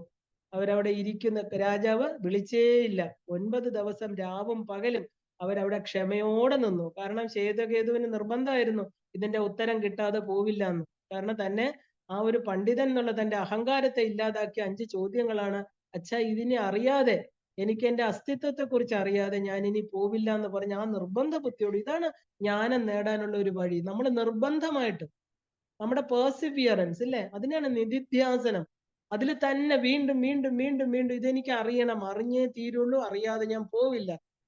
ചിലര് ചോദിക്കും, പറഞ്ഞില്ലെങ്കിൽ എനിക്കിപ്പോ പറഞ്ഞില്ലെങ്കിൽ വേണ്ട എന്ന് പറഞ്ഞ് പോകും ഇല്ലേ? പലരും അങ്ങനെയാണ്. 99% അങ്ങനെയാണ്. എനിക്കിപ്പോ അറിഞ്ഞില്ലേ വേണ്ട, അത്ര തന്നെ, ഇനി എപ്പോഴെങ്കിലും അറിയാം. അങ്ങനെയല്ല. ഈ ഒരു ആത്മജ്ഞാനം എന്ന് പറയുന്നത് അതിനെയാണ് തപസ് എന്ന് പറയുന്നത്. ശ്രദ്ധ, തപസ്, ഇതെല്ലാം ഉണ്ടെങ്കിൽ മാത്രമേ ഇത് അറിയാൻ പറ്റൂ. ഇവരെന്ത് ചെയ്തു? ഇതുപോലെയായിരുന്നു നചികേതസ്. യമന്റെ ആ ഒരു കൊച്ചു കുട്ടി ആ ഒരു 3 ദിവസം രാവും പകലുമാണ് നിന്നത് അവിടെ ഭക്ഷണം കഴിക്കാതെ, ആ യമൻ വരുന്നിടം വരെ. അപ്പൊ യമൻ അതിൽ തന്നെ തൃപ്തിയായി. കാരണം എന്താ, ഇത് അറിയാനുള്ള ബ്രഹ്മജിജ്ഞാസ ആ കുഞ്ഞിലുണ്ട്. അവർക്ക് മാത്രമേ ഇത് മനസ്സിലാവുള്ളൂ. അല്ലാതെ ഉള്ളവരോട് പറഞ്ഞിട്ട് കാര്യമില്ല. കേൾക്കും, ഈ ചെവി കൂടെ കേട്ട് മറ്റേ ചെവി കൂടെ കളയും. അത് ഉള്ളിലിറങ്ങില്ല. ഉള്ളിലിറങ്ങണമെങ്കിൽ എന്ത് വേണം? അത്രയും നമുക്ക് തീവ്രമായിരിക്കുന്ന ആഗ്രഹം ഉണ്ടാവണം. ഇവരിവിടെ എന്താണ്, ക്ഷമയോടെ നിന്നു. ശ്വേതകേതുവിന്റെ അഹങ്കാരം ഓരോ ദിവസവും ആണവമലം, ആ അഹം എന്ന് പറയുന്ന ആ ഒരു ഇത് കുറഞ്ഞു കുറഞ്ഞു കുറഞ്ഞു വന്നു. 9 ദിവസം കഴിഞ്ഞു. അപ്പോഴാണ് രാജാവ് ഇവരെ കണ്ടതായിട്ട് പോലും നടിച്ചത്. ഇവരെ കണ്ടു, വിളിച്ചു. അപ്പൊ അവര് അച്ഛനും മകനും ചെന്നു ചോദ്യങ്ങളും ഉത്തരങ്ങളും എല്ലാം ആരാഞ്ഞു. എന്താണ് ഈ ഇതിന്റെ ഉത്തരം? ഈ പ്രപഞ്ചാതീതമായിരിക്കുന്ന മഹാശക്തി, അതിന്റെ ഗതി വിഗതികളെ കുറിച്ച് ആർക്കും പെട്ടെന്ന് പറയാവുന്ന ചോദ്യങ്ങളല്ല ഇത്. ഒരു ചോദ്യത്തിന് ഒരു ഉത്തരമായിട്ട് നമുക്ക് കൊടുക്കാൻ പറ്റില്ല. അതൊരു ക്യാപ്സ്യൂൾ രൂപത്തിലൊന്നും അതിന്റെ ഉത്തരം കൊടുക്കാൻ പറ്റില്ല. കാരണം എന്താ, ഇത് ഇൻഫിനിറ്റ് വിസ്ഡം ആണ്. ഇൻഫിനിറ്റിനെ കുറിച്ച്, ആ ഒരു എന്താ പറയാ, ഒരു ആദ്യ അന്തങ്ങളില്ലാത്ത ആ ഒരു മഹാശക്തിയെ കുറിച്ചാണ് നമ്മൾ പറയാൻ പോകുന്നത്. രാജാവ് പറഞ്ഞു, ആ ഒരു അറിവ് വേണമെങ്കിൽ തന്നെ, ആ അറിവ് നിൽക്കണമെങ്കിൽ, അത് മനസ്സിലാക്കണമെങ്കിൽ തന്നെ എന്ത് വേണം? ആ ഒരു അഹങ്കാരം, ക്ലിയർ ആയിട്ടുള്ള ഒരു മനസ്സ് വേണം. അത് എന്താണ്? The mind should be termed. നമ്മളൊരു കുതിരയെ, ഒരു പട്ടിയെയൊക്കെ ടൈം ചെയ്യും പോലെ അല്ലെ നമ്മൾ ഇണക്കിയെടുക്കുക. പശുക്കൾ, നമ്മൾ വന്യമൃഗങ്ങളെ വീട്ടുമൃഗങ്ങളാക്കുന്ന എങ്ങനെയാ? ആ വിഗ്രസ് ആയിട്ടുള്ള ട്രെയിനിങ് കൊടുത്തിട്ടാ അല്ലെ? അതുപോലെ ടൈം ചെയ്തെടുത്താല് എന്നാ മാത്രമേ മിസറീസ് വിൽ ബി റിവീൽഡ്, ഈ സത്യങ്ങള് തുറന്നു വരുള്ളൂ. അല്ലാതെ ചുമ്മാ പറയാൻ പറ്റില്ല. ഈ ബ്രഹ്മജിജ്ഞാസ അത്രത്തോളം തീവ്രമായ മാത്രമേ ഈ സത്യത്തെ നിങ്ങൾക്ക് ഉൾക്കൊള്ളാൻ പറ്റൂ. അഹങ്കാരമുള്ള മനസ്സിനെ മെരുക്കി പാകപ്പെടുത്തണം. തെളിഞ്ഞ ജലം പോലെ ആകണം. എങ്കിൽ മാത്രമേ ആ മഹാരഹസ്യങ്ങൾ ഉൾക്കൊള്ളാനാകുള്ളൂ. രാജാവ് ബ്രാഹ്മണനായിരിക്കുന്ന അച്ഛനോടും മകനായിരിക്കുന്ന ശ്വേതകേതുവിനോടും പറഞ്ഞു, ഇപ്പൊ നിങ്ങൾ പാകമായിട്ടില്ല. 1 വർഷം നിങ്ങൾ ഇവിടെ താമസിച്ച് സാധനാ മാർഗങ്ങള് എന്തെങ്കിലും, അത് ഏത് വഴിയാണെങ്കിലും സാരമില്ല, വിദ്യ ഏതെങ്കിലും ഉപാസനാ മാർഗം സ്വീകരിക്കാം, ധ്യാനമൊക്കെ ആയിട്ട് നിരന്തരം നിങ്ങൾ ഇത് ചെയ്ത് മനസ്സിലെ കന്മഷങ്ങള് പൂർണ്ണമായിട്ട് കളഞ്ഞിട്ട്, എന്നാൽ മാത്രമേ, പൂർണ്ണമായിട്ട് ഇല്ലാതാക്കിയെങ്കിൽ മാത്രമേ ഈ രഹസ്യങ്ങൾ ഉൾക്കൊള്ളാൻ സാധിക്കുകയുള്ളൂ. ഞാനിപ്പോ പറഞ്ഞാലും ഇത് നിങ്ങൾക്ക് ഉൾക്കൊള്ളാൻ പറ്റില്ല. നമ്മൾ പറഞ്ഞിട്ട് അത് ഉൾക്കൊള്ളാൻ പറ്റാത്തവരോട് പറഞ്ഞിട്ട് എന്താ കാര്യം? അല്ലേ? ഈ ശ്രീവിദ്യയൊക്കെ ഇത്രയും മഹാവിദ്യയാണെന്ന് പറഞ്ഞാലും അതിന്റെ ഇത് ഉൾക്കൊള്ളാതെ പിന്നെയും രാമായണവും മഹാഭാരതവും പഠിച്ചുകൊണ്ട് നടക്കുന്നവരോട് ശ്രീവിദ്യയെ കുറിച്ച് പറഞ്ഞിട്ട് കാര്യമില്ല. അവർക്ക് അത് ഒരിക്കലും ഉൾക്കൊള്ളാൻ പറ്റില്ല. അവരുടെ മനസ്സ് പാകപ്പെട്ടിട്ടില്ല. അത് പാകപ്പെടണമെങ്കിൽ ഈ മഹാസത്യമാണ് ഈ ആത്മവിദ്യ എന്ന് പറയുന്നത്. അതിന് നിങ്ങൾ എന്ത് വേണം? അതുകൊണ്ടാണ് ഈ പറഞ്ഞ, എന്താ പറയാ, ആ ഒരു പതഞ്ജലി യോഗസൂത്രം പറഞ്ഞ പോലെ ജപധ്യാനങ്ങളൊക്കെ വേണം. ആ ഒരു എന്താ പറയാ, ജപധ്യാന മനനാദികളാകുന്ന ഷഡ് സമ്പത്തി ഉണ്ടെങ്കിൽ മാത്രമേ ഈ മഹാസത്യത്തെ അവർക്ക് ഇത് പറഞ്ഞു കൊടുക്കാവൂ. ഈ പറയുന്ന ഇനിസിയേഷൻ, ഈ പറയുന്ന മഹാവിദ്യകളൊക്കെ അങ്ങനെയുള്ളവർക്കേ കൊടുക്കാവൂ. ഇത് നമ്മുടെ മെറ്റീരിയൽ ബെനിഫിറ്റ്സിന് വേണ്ടി മാത്രം ശ്രീവിദ്യ ഉപയോഗിക്കുന്നവരാണ് ഇന്ന്, അല്ലെ? എന്റെ മക്കൾക്ക് ജോലി തരണേ, അവർക്ക് സുഖം കൊടുക്കണേ, ആരോഗ്യം കൊടുക്കണേ, ഇതാ ദേവിയോട് പ്രാർത്ഥിക്കുന്നത്. ലളിതാ മഹാത്രിപുരസുന്ദരിയോട് പ്രാർത്ഥിക്കുന്ന കാര്യങ്ങൾ ഇതാ. എനിക്ക് സുഖമായിട്ട് അപ്പുറത്ത് പോകാൻ പറ്റണേ, ഫ്ലൈറ്റിൽ എനിക്ക് കുഴപ്പം വരല്ലേ, ട്രെയിനിലൊന്നും വരല്ലേ, എന്റെ ആരോഗ്യം ഇങ്ങനെ ഇരിക്കണേ, എന്നെ കിടത്തരുത്, എന്റെ മക്കളും ഞാനും എന്റെ മക്കളും സുഖമായിട്ട് ഈ ലോകത്തിരിക്കണേ. ഇങ്ങനെയുള്ളവർക്ക് ശ്രീവിദ്യ കൊടുത്താൽ ശ്രീവിദ്യ പോലും കരഞ്ഞു പോകും, അല്ലേ? അത് വളരെ ശ്രദ്ധിക്കേണ്ടതാണ്. ഇത് നമ്മൾ മനസ്സിലാക്കേണ്ട തത്വമാണിത്. നമ്മൾ വേറെ ഒന്നിനും വേണ്ടിയിട്ടല്ല, മോക്ഷമാർഗത്തിൽ വരുന്നവർക്കാണ് ശ്രീവിദ്യ. അപ്പൊ അതുപോലെ രാജാവ് ഇത് പറയുന്ന ആരോടാ? സകല ശാസ്ത്രങ്ങളും ഉപനിഷത്തുകളും വേദങ്ങളും പഠിച്ച ശ്വേതകേതുവിനോടും ആ ഉദ്ദാലകൻ എന്ന് പറയുന്ന എന്താ പറയാ, വളരെ വളരെ ഉയർന്ന തലത്തിലുള്ള മഹർഷിയാണ് ഉദ്ദാലക മഹർഷി. അദ്ദേഹത്തോട് പറയണു, നിങ്ങൾ പാകപ്പെട്ടിട്ടില്ല എന്ന്. അല്ലെ? ഈ രഹസ്യങ്ങൾ ഉൾക്കൊള്ളാൻ നിങ്ങൾ പാകപ്പെടണം. രാജാവ് ആദ്യമായിട്ട് അവർക്ക് ഉപദേശിച്ചത് പഞ്ചാഗ്നി വിദ്യ എന്ന് പറയുന്ന വിദ്യയാണ്. അവർക്ക് ആദ്യം പറഞ്ഞു കൊടുത്തത് എന്താ? ഈ പഞ്ചാഗ്നി വിദ്യ ഉപദേശിച്ചു കൊടുത്തു. 5 അഗ്നികള് ഉള്ളിൽ അറിയണം. ഇതാണ് ഒരു ധ്യാന വിഷയമാണിത്. സാധാരണ ജനങ്ങള് ഈ പ്രപഞ്ചത്തിൽ അവനവന്റെ ജീവിതത്തിൽ നടക്കുന്ന എല്ലാ സംഭവങ്ങളും അതിന്റെ പൊരുളും എന്താണെന്ന് ഉള്ളിൽ അറിയാൻ സാധിക്കില്ല. ആർക്കും ഇത് അറിയില്ല, അല്ലേ? അപ്പൊ ഇവിടെ ഒരു, എന്താ പറയാ, ഒരു ഹയർ ഇന്റലിജൻസ്, ഇപ്പൊ നമ്മൾ പറയല്ലേ, there is A great higher intelligence behind every event. നമ്മൾ ഇവിടെ നടക്കുന്ന കർമ്മങ്ങൾക്കെല്ലാം പുറകിലെ ഒരു മഹാശക്തി പ്രവർത്തിക്കുന്നുണ്ട് ഈ പ്രപഞ്ചത്തിൽ എന്ന് പറയാറുണ്ട്. അപ്പോ അതുപോലെ തന്നെ ആ ശക്തിയെ നമ്മൾ അറിയണമെങ്കിൽ, ഇത് എന്തുകൊണ്ട് എനിക്ക് ഇങ്ങനെ വന്നു, ഈ കർമ്മങ്ങള് ഇതിന്റെ ഫലമായിട്ട് വന്നതാണ് ഇതൊക്കെ, അത് എങ്ങനെ വന്നു എന്ന് അറിയണമെങ്കിൽ ആദ്യം മനസ്സ് ശുദ്ധമാവണം. അപ്പൊ ഇതിന്റെ ആദ്യ ബീജം ആദ്യമായി ഉണ്ടാകുന്നത് ഉയർന്ന തലത്തിലാണ്. ഇത് താഴത്തെ തലത്തിൽ ഉണ്ടാകുന്ന കാര്യമല്ല. നമ്മുടെ ഈ ഭൂമിയിൽ നടക്കുന്ന കാര്യങ്ങളൊന്നും അല്ല ഈ പറയാൻ പോകുന്നത്. ഈ പഞ്ചാഗ്നി വിദ്യ എന്ന് പറയുന്നത് ഇവിടെ നടക്കുന്നതേ അല്ല. ഏറ്റവും ഉയർന്ന സട്ടിലസ്റ്റ് എന്ന് പറയുന്ന സ്ഥലത്ത് നടക്കുന്ന കാര്യങ്ങളാണ് ഇവിടെ നമ്മൾ അതിന്റെ അനുരണനങ്ങൾ, അതിന്റെ പ്രതിഫലനങ്ങൾ നമ്മളായിട്ട് ഈ പ്രപഞ്ചത്തിലെ നാമരൂപങ്ങളായിട്ട് നമ്മൾ കാണുന്നത്. ഇതിന്റെ ആദ്യ ബീജം എവിടെയാണ്? ഉയർന്ന തലം എന്ന് പറഞ്ഞാൽ എന്താ? ഈശ്വരീയ തലത്തിലാണ് ഇത് നടക്കുന്നതെന്ന് അർത്ഥം. ആദ്യം നമ്മളിപ്പോ എങ്ങനെയാണ്, ഒരു മഴ പെയ്യുമ്പോ ആദ്യം ഇടി വെട്ടുന്നു, അല്ലെ? പിന്നെ മിന്നൽ ഉണ്ടാകുന്നു, പിന്നെ മഴ. ഈ പ്രപഞ്ചത്തിൽ സംഭവിക്കുന്നത് വെറുതെ അല്ല. കാരണം നമ്മൾ ഇടി വെട്ടുമ്പോ പറയാറുണ്ട്, ഇനിയിപ്പോ മഴ പെയ്യും, ഇല്ലേ? നമ്മൾ ഇങ്ങനെ പറയും. അതുപോലെ തന്നെയാണ് പ്രപഞ്ചത്തിൽ എല്ലാത്തിനും ഒരു താളം, ഒരു ക്രമമുണ്ട്. അതുപോലെ സംഭവിക്കുള്ളൂ. ഒരു കാരണം ഉള്ളത് കൊണ്ടാണ് ഇവിടെ നമ്മൾ കാണുന്ന ഈ ഓരോ ചെറിയ കാര്യത്തിലും അതിന്റെ മുകളില് അതിന്റെ പുറകില് ആ ഒരു ആക്ടിവേറ്റിംഗ് ഫോഴ്സ് ഉണ്ട്. ഇവിടെ ചെറുതൊന്നും വലുതൊന്നും ഇല്ല. ചെറുതായാലും വലുത് നമുക്ക് ചിലത് നമ്മളുമായിട്ട് ബന്ധപ്പെട്ടിട്ട് നമ്മൾ വലുതും ബാക്കിയുള്ളവരുമായിട്ട് ബന്ധപ്പെട്ടതിനെ ചെറുതെന്ന് പറയണു അല്ലെ? വേറൊരാൾക്കൊരു വിഷമം ഉണ്ടായി, അല്ലെ ഒരു അഗ്നിബാധ ഉണ്ടായി, ഒരു ആക്സിഡന്റ് ഉണ്ടായി, 2 ദിവസം നമ്മൾ അയ്യോ എന്നൊക്കെ പറയും. അത് പിന്നെ നമ്മളെ ബാധിക്കുന്നില്ല. കാരണം എന്താ? അത് ഞാനുമായിട്ട്, എന്റെ മക്കളോ എന്റെ ഭർത്താവോ എന്റെ കുടുംബമായിട്ട് ബന്ധപ്പെട്ടതല്ല. അത് നമ്മൾ മറന്നു പോണു. അപ്പൊ ഈ കാരണം നമ്മൾ എന്നിട്ട് അതിൽ സിമ്പതൈസ് ചെയ്യുന്നു, ഈശ്വരനെ കുറ്റപ്പെടുത്തുന്നു, ഇങ്ങനെ കുറെ വേണ്ടാത്ത കാര്യങ്ങളും കൂടെ ഇതിന്റെ കൂടെ ചെയ്യും. അപ്പൊ ഇത് നമ്മൾ അറിയേണ്ടത് എന്താ? ഇത് ആക്സിഡന്റൽ അല്ല. കാരണം ഈ ഓരോ ചെറിയ കാര്യങ്ങള് അവനവനത് വലുതാണ് അല്ലെ? അപ്പൊ ഇതിന്റെ പുറകിൽ ഒരു ആക്ടിവേറ്റിംഗ് ഫോഴ്സ് ഉണ്ട്. കാരണമില്ലാതെ ഒരു കാര്യങ്ങളും സംഭവിക്കുന്നില്ല. ആക്സിഡന്റൽ അഥവാ എതിർച്ചയ എന്ന് പറഞ്ഞ ഒരു വാക്കേ ഈ പ്രപഞ്ചത്തിൽ ഇല്ല. അതാണ് ഇതിന്റെ അർത്ഥം. നമ്മൾ പറയില്ലേ എല്ലാം വളരെ പെട്ടെന്നായിരുന്നു ഇല്ലേ? എല്ലാം സംഭവിച്ചു പോയി. ആ സംഭവിച്ചു പോയെങ്കിൽ കാര്യകാരണങ്ങളുണ്ട്. അതാ പറയുന്നത് ഈ ആക്സിഡന്റ് എന്ന് പറയുന്ന ഒരു കാര്യം ഇല്ല. അതുകൊണ്ട് ഒരു പുൽക്കൊടി പോലും ഭഗവത് ഇച്ഛയില്ലാതെ ഇവിടെ മുളയ്ക്കുന്നില്ല എന്ന് പറയാൻ കാരണം അതുകൊണ്ടാണ്. അപ്പൊ ഒരു കുഞ്ഞ് ഭൂമിയിൽ വരിക എന്ന് പറയുന്നത് നിസ്സാര കാര്യമാണോ? ഒരു കുട്ടി ഇല്ലേ, മനുഷ്യ ശരീരത്തില് ഒരു കുഞ്ഞ് ഭൂമിയിലേക്ക് വരിക എന്ന് പറയുന്നത് എത്ര കടമ്പകൾ കടന്നാണ് ഇത് വരേണ്ടത്. അത് നമ്മൾ ചിന്തിക്കേണ്ടിയിരിക്കുന്നു. ധാരാളം പ്രോസസ്സിങ്ങിലൂടെ മാത്രം നമ്മുടെ ബുദ്ധിക്കും ചിന്തകൾക്കും അപ്പുറമായിട്ട് ഒരു സുപ്രീം ഇന്റലിജൻസ് അല്ലെങ്കിൽ ഒരു സൂപ്പർ ഇന്റലിജൻസ് പ്രവർത്തിച്ചത് കൊണ്ട് മാത്രമാണ് ഈ ഒരു കുഞ്ഞ് ഭൂമിയിൽ വരുന്നത്. ധാരാളം കുഞ്ഞുങ്ങൾ വരുന്നു, അവരെ കൊല്ലുന്നു, അവരെ എടുത്തെറിയുന്നു അല്ലെ, ആത്മഹത്യ ചെയ്യുന്നു, എന്തൊക്കെയാണ് ഇന്ന് നമ്മൾ ചെയ്യുന്നത്. പക്ഷെ ഇത് എത്ര പ്രവർത്തനങ്ങൾക്ക് പുറകിലാണ് ഈ കുഞ്ഞ് വരുന്നതെന്ന് അറിഞ്ഞു കഴിഞ്ഞാൽ മാത്രമേ മനുഷ്യ ജന്മത്തിന്റെ ആ ഒരു പുണ്യം, ആ ഒരു എന്താ, കുട്ടികളില്ലാത്തതിന്റെ വില അറിയുമെന്ന് നമ്മൾ പറയാറുണ്ട് ഇല്ലേ? അതുപോലെ നമുക്ക് കിട്ടാതിരിക്കുമ്പോ, നമുക്ക് ഇല്ലാതിരിക്കുമ്പോ മാത്രമേ അതിന്റെ വില അറിയാൻ പറ്റൂ. ഈ ഈ ഒരു എന്താ പറയാ പ്രപഞ്ച രഹസ്യം, കാരണം ആ സൂപ്പർ ഇന്റലിജൻസ് എന്ന് പറയുന്ന ആ ഒരു സീക്രട്ട് ഓഫ് ദ നേച്ചർ, ഇതിനെയാണ് നമ്മൾ പ്രപഞ്ച രഹസ്യം. നമ്മൾ പറയില്ലേ പ്രപഞ്ച രഹസ്യം ചുരുളഴിയുന്നു, അത് ചുരുട്ടി വെച്ചിരിക്കുകയാണ് അല്ലെ? അറിയാത്ത രീതിയിൽ തന്നെ അവിടെ വെച്ചിരിക്കുകയാണ്.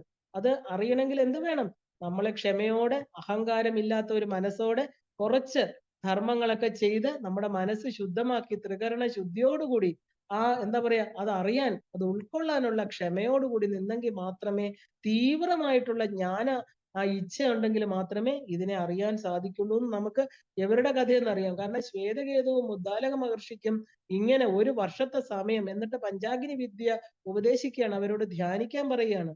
എന്നിട്ട് മാത്രമാണ് ഈ പറയുന്ന ചോദ്യത്തിന് ഉത്തരങ്ങൾ രാജാവ് പറഞ്ഞു കൊടുക്കുന്നത്. അപ്പൊ നമ്മളോ?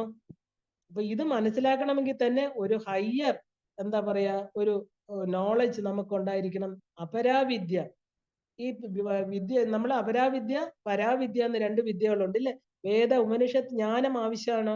ആദ്യമായിട്ട് നമുക്ക് പഞ്ചാഗ്നി വിദ്യ എന്താണ് എന്ന് നമ്മൾ നോക്കണതിന് മുമ്പേ തന്നെ നമ്മളിപ്പോ കുറച്ചൊക്കെ ഉപാസന ചെയ്ത് കുറച്ചൊക്കെ മനസ്സ് ശുദ്ധമായിട്ടുണ്ട് ഇല്ലേ? എങ്കിൽ മതി. ഇതൊരു ഹയർ ലെവൽ ഉപാസനയാണ്. ഇപ്പൊ നമ്മൾ പറയുമ്പോൾ അത് സിമ്പിൾ ആയിട്ട് തോന്നാമെങ്കിലും ഇത് നിസ്സാര കാര്യമല്ല. ഈ പഞ്ചാഗ്നി വിദ്യ എന്ന് പറഞ്ഞാല് 5 അഗ്നികളെ കുറിച്ചുള്ള അറിവാണ്.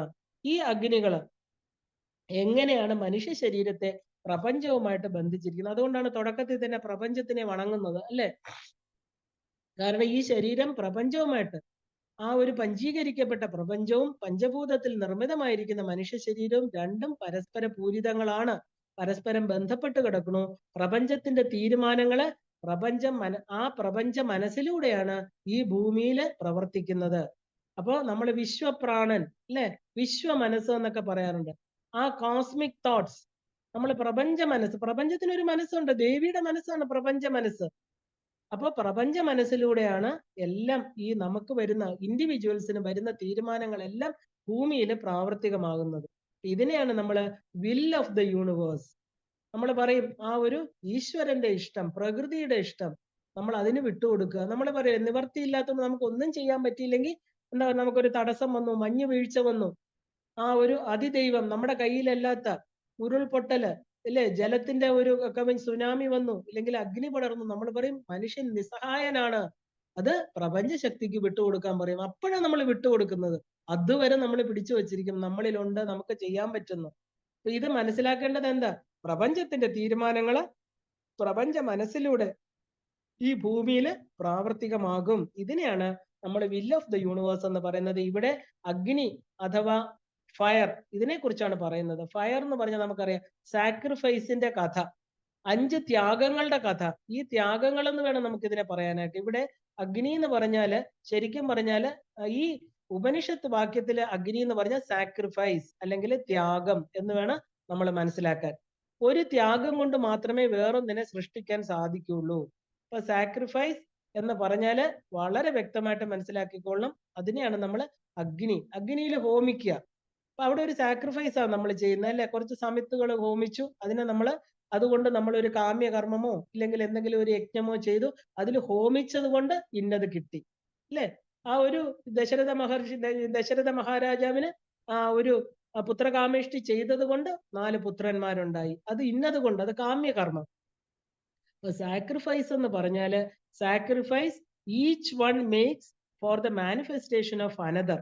ഒന്ന് കൊടുക്കുമ്പോൾ വേറൊന്ന് കിട്ടും. അതാണ് ഇതിന്റെ പിന്നിലെ പ്രിൻസിപ്പിൾ. അങ്ങനെ ഒരു മനുഷ്യ ജനനം എന്നത് മാത്രമല്ല, ഇവിടെ ഒരു മോളിക്യൂൾ ഉണ്ടാവണമെങ്കിൽ പോലും ഏറ്റവും ചെറിയ നമ്മള് ആറ്റത്തിന്റെ കണിക അല്ലെ, ഏറ്റവും കുഞ്ഞതായിട്ടുള്ളത്, അതിനാണ് മോളിക്യൂള്. അതുണ്ടാവണമെങ്കിൽ പോലും അതിന്റെ അച്ഛനമ്മമാര് എന്ന് നമ്മൾ കരുതുന്ന അവർ വിചാരിച്ചാൽ മാത്രം പോരാ. കാരണം അതിനൊരു പ്രപഞ്ച നിയാമക ശക്തി അതിന്റെ പുറകിലുണ്ട്. അത് വിചാരിച്ചെങ്കിൽ മാത്രമേ ഇവിടെ നടക്കുള്ളൂ. അപ്പൊ ഈ പ്രപഞ്ചമാണ് ആ സൃഷ്ടിയുമായിട്ട് ഏറ്റവും കൂടുതൽ അടുത്തിരിക്കുന്നത്, നമ്മളല്ല. അപ്പൊ പ്രപഞ്ചമാണ് സൃഷ്ടിയുമായിട്ട് അടുത്തിരിക്കുന്നത് അല്ലെ. അപ്പോ ആ ഒരു ഇന്റിമേറ്റ് കണക്ഷൻ ആർക്കാ ഉള്ളത്? നമ്മുടെ ഈ സൃഷ്ടികളുമായിട്ട് പ്രപഞ്ചത്തിനാണ്, നമുക്കല്ല. നമ്മളിപ്പോ മാറിയായിരിക്കും, നമ്മൾ പ്രപഞ്ചത്തിനെ വേറെ നമ്മൾ വേറെ എന്നുള്ള രീതിയിലായിരിക്കുന്നത്. അപ്പൊ ഇന്റിമേറ്റ്ലി കണക്റ്റഡ് എന്ന് തന്നെ നമുക്ക് പറയണം പ്രപഞ്ചമായിട്ട്. സൃഷ്ടിയും പ്രപഞ്ചവുമായിട്ട് ബന്ധപ്പെടും. അതുകൊണ്ടാണ് ജഗദംബികെ, ജഗത്തിന്റെ അമ്മയെന്ന് വിളിക്കുന്നത്. അമ്മ ജഗത് പ്രസൂതിയാണ് ഇല്ലേ, ജഗത്തിനെ പ്രസവിച്ചവളാണ്. അപ്പൊ ആ അമ്മ തന്നെ ഈ ജഗത്തുമായിട്ട്, ഈ പഞ്ചഭൂതങ്ങളായിട്ട് പ്രപഞ്ചമായിട്ടിരിക്കുന്ന അമ്മയാണ്. അതുകൊണ്ടാണ് ആ പ്രസവിത്രി.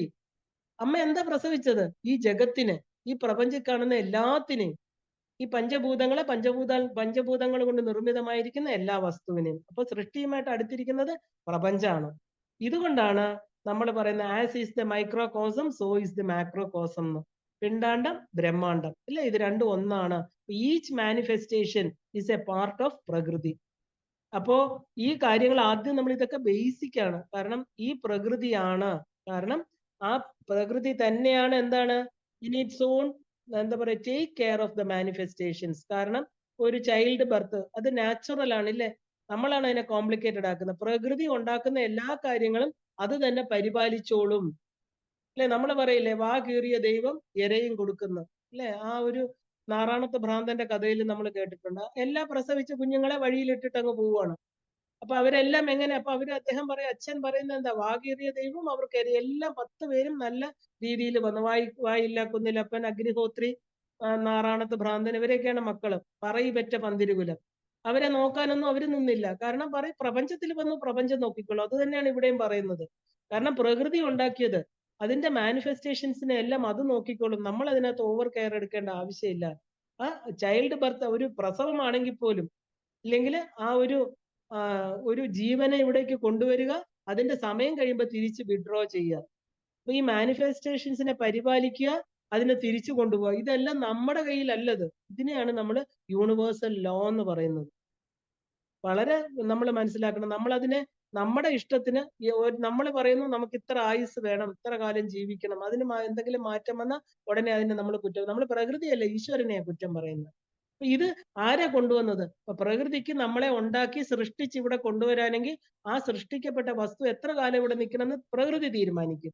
അത് കഴിഞ്ഞ് അത് എപ്പോ തിരിച്ചു പോകണം എന്നുള്ളതും പ്രകൃതി തീരുമാനിക്കും. തീരുമാനിച്ചിട്ടാ കൊണ്ടുവരുന്നത്. ആ സമയമാകുമ്പോൾ കൊണ്ടുപോകും.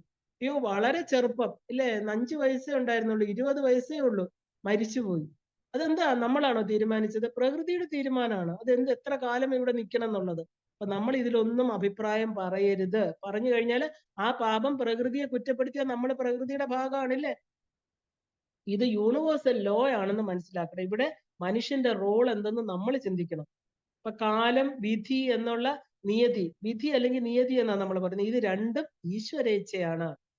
നമ്മൾ 36 തത്വങ്ങളിൽ എന്താ കണ്ടത്? ആ ഒരു ശുദ്ധാശുദ്ധ തത്വങ്ങളിൽ വന്നപ്പോഴത്തേക്ക് എന്താ, ആ ഒരു ബ്രഹ്മ വിഷ്ണു രുദ്രന്മാര് ഇല്ലേ? ഇപ്പൊ ശിവൻ, ശക്തി ഇതെല്ലാം കഴിഞ്ഞിട്ട് എന്താ വന്നു? മായ കഴിഞ്ഞപ്പോ ഇങ്ങോട്ട് താഴോട്ട് വന്നതെല്ലാം ആ ഈശ്വരൻ വരെ ശുദ്ധ തത്വമായിട്ട് നിന്നു. പിന്നെ മായ, എന്താ രാഗം, മായ, കാലം, നിയതി ഇങ്ങനെ താഴോട്ട് താഴോട്ട് വന്ന് എന്താ പറയാ പഞ്ചഭൂതങ്ങളായി, പഞ്ചതന്മാത്രകളായി, പഞ്ചഭൂതങ്ങളായി, പഞ്ചജ്ഞാനേന്ദ്രിയങ്ങളായി, കർമ്മേന്ദ്രിയങ്ങളായി. അങ്ങനെ 25 തത്വങ്ങൾ പിന്നെയായി അല്ലെ? അതിന്റെ എക്സ്ട്രാ കൂട്ടുമ്പോഴാണ് 36 ശൈവിസത്തില്. അപ്പൊ ഇതെല്ലാം തന്നെ അപ്പൊ അവിടെ ഒരു സംഭവം വന്നു. എന്താണ്? കാലം അല്ലെ? കാലം, മായ ഇത് രണ്ടും വന്നു കഴിഞ്ഞു. അപ്പൊ നമ്മൾ ഇവിടെ എന്താണ് നമ്മൾ മനസ്സിലാക്കേണ്ടത്? ഇവിടെ മനുഷ്യരുടെ റോളാണോ ഇത്? അപ്പൊ തന്നെ നമുക്കറിയാം ഇതൊക്കെ എവിടുന്നാ വന്നതെന്ന്. ബിന്ദുവിൽ നിന്ന്, ശിവശക്തികളിൽ നിന്ന് വന്നു അല്ലെ? ആ ബർത്ത് എന്ന് പറയുന്ന ജനനം എന്ന് പറയുന്ന സൃഷ്ടി വന്നത് കാലത്തിലൂടെ. വിധി എന്നുള്ള നിയതിക്കനുസരിച്ച് ഈശ്വരന്റെ ഇച്ഛയാണ് ഒരു ജീവൻ ഇവിടെ വരിക എന്നുള്ളത്. ഈ പറയുന്ന സട്ടിൽ എഫക്റ്റ് ആണിത്. സൂക്ഷ്മ കാര്യങ്ങൾ ഇതൊന്നും നമ്മുടെ സ്ഥൂല ശരീരത്തിനോ മനസ്സിനോ ബുദ്ധിക്കോ അറിയാനോ മനസ്സിലാക്കാനോ സാധ്യമല്ല. ഈ സാധ്യമല്ലാത്ത കാര്യത്തിനാണ് നമ്മൾ ഈ കരയുന്നത് ഇല്ലേ? അർജുനൻ പറയുമ്പോൾ അർജുനനോട് കൃഷ്ണൻ പറയുന്ന അപരിഹാര്യാർത്ഥേ കസ്ത്വം ശോചിതം അർഹസി. നീ എന്തിനാണ് അർജുന നിന്റെ കയ്യിലില്ലാത്ത കാര്യത്തിനെ ഓർത്ത് കരയുന്നത്? നമ്മുടെ കയ്യിലില്ലാത്ത പണത്തെ കുറിച്ച് നമ്മൾ എന്തിനാ വിഷമിക്കുന്നത്? നമുക്കുണ്ടെങ്കിൽ ചിന്തിച്ചാ പോരെ. അപ്പൊ അതുപോലെ ഈ പറഞ്ഞത് വളരെ വ്യക്തമായിട്ട് മനസ്സിലാക്കേണ്ടതാണ്. ഈ പറഞ്ഞത് എവിടുന്നാ വന്നേ? ഈശ്വരന്റെ ഇച്ഛ അനുസരിച്ച് ഒരു ജീവൻ മുകളിൽ നിന്ന് വരിക. അപ്പൊ അവിടെ ആ ശരീരം, മനസ്സ്, ബുദ്ധി ഇതൊന്നും കൊണ്ടും നമുക്ക് ഇതിന്റെ പൊരുള്, ഇതിന്റെ രഹസ്യം, ഇതെന്തിനു വരണു, എപ്പോ വരണു, എപ്പോ പോണു, എത്ര കാലം ഇവിടെ നിലനിൽക്കും നമുക്ക് പറയാൻ പറ്റില്ല. ഈ സൂക്ഷ്മ തലങ്ങള് എല്ലാം തന്നെ എന്താണ്? ഇതിന്റെ കോസ് ആൻഡ് എഫക്റ്റ് നടക്കുന്നത് ഒരു ഹയർ റെലംസിലാണ്, ഒരു ഉയർന്ന തലത്തിലാണ്. ഇത് നമ്മൾ ആദ്യം മനസ്സിലാക്കേണ്ട, വളരെ നമ്മൾ ഉറപ്പിക്കേണ്ട കാര്യമാണ്. അപ്പൊ ഇവിടെ പിന്നെ ആവശ്യമില്ലാത്ത അഭിപ്രായങ്ങളൊന്നും പറഞ്ഞിട്ട് കാര്യമില്ല, വെറുതെ സമയം കളയാന്നുള്ളതേ ഉള്ളൂ അല്ലെ? കാരണം ഈ പ്രകൃതിയാണ് ഇത് നടത്തുന്നത്. കാരണം ഇതിന്റെ ഒരു ധ്യാനാവസ്ഥയായിട്ടുള്ള പ്രകൃതിയാണ് ഇവിടെ ഈ നടത്തുന്നതെല്ലാം തന്നെ. ആ സ്ഥൂല നേത്രങ്ങൾക്ക് ഈ നാമരൂപങ്ങളായിട്ട് കാണപ്പെടുന്നത് എപ്പോഴാ? ആ ഒരു സട്ടിലസ്റ്റ് ഫോമിൽ നിന്ന് അതിങ്ങനെ വന്ന് വന്ന് വന്ന് അതിങ്ങനെ പ്രൊജക്റ്റ് ചെയ്യുമ്പോൾ, ഒരു നാമരൂപങ്ങളെ സ്വീകരിക്കുമ്പോൾ മാത്രമാണ് നമ്മൾ കാണുന്നത്. നമ്മളൊരു വിത്തിനെ മാത്രമേ കാണുന്നുള്ളൂ. കുറെ നാൾ കഴിയുമ്പോൾ അതിൽ നിന്നൊരു വൃക്ഷം വരുന്നു അല്ലെ? ആ വിത്തിനകത്താണ് വൃക്ഷം ഉണ്ടായിരുന്നത്. നമ്മൾ കാണുന്നത് എപ്പോഴാ? കാലത്തിലൂടെ. അത് ഏത് വൃക്ഷമാകണം? മാവിൻ്റെത് കുഴിച്ചിട്ട മാങ്ങ, പ്ലാവിൻ്റെത് കുഴിച്ചിട്ട പ്ലാവ്. അത് അതിന്റെ ജനറ്റിക്കൽ ഇതനുസരിച്ച് അതായിട്ട് തീരുന്നു. നമുക്ക് കാണാൻ പറ്റുന്ന എപ്പോഴാ? കാലം കഴിയുമ്പോ. അതുപോലെ കാണാൻ പറ്റുന്നു. ഇപ്പൊ നമ്മൾ ആ പ്ലാവ് വന്നു, അതുപോലെ നമ്മളിവിടെ വന്നു. ഇതിന്റെ സട്ടിലസ്റ്റ് ഫോം എവിടെയാ? ഹയർ റിലംസിലാണ് ഇത് നടക്കുന്ന. തീരുമാനങ്ങളൊക്കെ അവിടെയാണ് എടുക്കുന്നത്. ഇതിനെ നമുക്ക് അറിയാനോ മനോബുദ്ധികൾ കൊണ്ട് അറിയാനോ, ഇപ്പൊ നമ്മൾ പറഞ്ഞില്ലേ സൂര്യൻ എവിടുന്ന് വന്നു എന്നുള്ള ചോദ്യത്തിന് ആ അനുഭാന്തി സർവം സ്വയം പ്രകാശമുള്ള, ബാക്കിയുള്ളതിനെ പ്രകാശിക്കാനുള്ള സെൽഫ് ഇലൂമിനേറ്റിംഗ് ഒരു സംഭവം ഉണ്ട്. അവിടെ നിന്നാണ് സൂര്യൻ വന്നതെന്ന് നമുക്കറിയാം. സൂര്യന് വേറെ വെളിച്ചം ആരും കൊടുത്തതല്ല അല്ലെ? സ്വയമായിട്ട് എവിടുന്നോ വന്നു. അപ്പൊ ആ സ്വയം പ്രകാശമായിരിക്കുന്ന, നമ്മൾ പറഞ്ഞില്ലേ self guiding, self motivating, self energising, ഇങ്ങനെ ഒരു സംഭവം എവിടെയോ ഉണ്ട്. അവിടെ നിന്നാണ് ഇത് വന്നത്. അവിടെയാണ് ഈ തീരുമാനങ്ങളെല്ലാം എടുക്കുന്നതും. ഇവിടെ ഭൂമിയിലിരുന്ന് ആവശ്യമില്ലാത്ത അഭിപ്രായങ്ങളോ ഇതിന്റെ സോഴ്സ് ഒന്നും ചോദിച്ചിട്ട് കാര്യമില്ല. നമ്മൾ കാണുന്നത് എന്താ? വന്നു കഴിഞ്ഞതിന് ശേഷം ആ തയ്യാറെടുപ്പൊന്നും നമ്മൾ കാണുന്നില്ല. തയ്യാറെടുപ്പ് അവിടെ നടക്കുക ഇല്ലേ? ആ ഒരു സട്ടിലസ്റ്റ് ഫോമിൽ നടന്നിട്ട് നമ്മൾ കാണുന്നത് എന്താ? രൂപം സ്വീകരിച്ച് നാമരൂപങ്ങളായിട്ട് പുറത്തു വരുമ്പോൾ മാത്രമാണ് നമുക്ക് കാണാൻ പറ്റുന്നത്.